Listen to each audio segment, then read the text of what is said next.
నమస్తే అండి అందరికీ. ఈరోజు నేను డైలీ రొటీన్స్లో ఇడ్లీ, రైస్,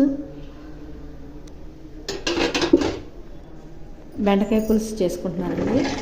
ముందుగా బెండకాయలు వేయించేసుకుంటాను నూనె లేకుండా. ఇలా వేయించుకుంటే జిగురు అనేది లేకుండా ఉండిద్ది, బాగుండిద్ది. వేయించేసుకుంటున్నానండి. అడిగంటిన దాకా వేయించుకుంటున్నాను. అడిగంటాక తీసేసుకుంటున్నాను. తర్వాత కొంచెం మెంతులు, కొంచెం చిన్నులపాయలు వేసేసుకొని మిక్సీ పట్టుకుంటున్నానండి. పులుసులోకి వేస్తే ఫ్లేవర్ బాగుంటుందండి. మిక్సీ పట్టేసుకున్నాను. ఇప్పుడు తాలింపు కాగించుకొని తాలింపులో బెండకాయలు వేసుకున్నానండి. చింతపండు రసం కలుపుకుంటున్నాను. కొంచెం ఉప్పు, కారం, పసుపు వేసుకుంటున్నానండి. కొంచెం మంట కావాలంటే పచ్చిమిరపకాయలు వేసుకుంటున్నానండి. ఇదిగోండి పులుసు పోసుకుంటున్నాను. అయిపోయింది.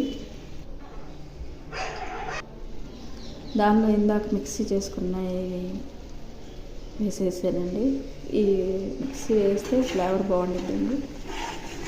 కలగబెట్టుకుంటున్నాను. ఉడికేసిందండి. సర్దేసుకున్నాను. సర్దేశాను.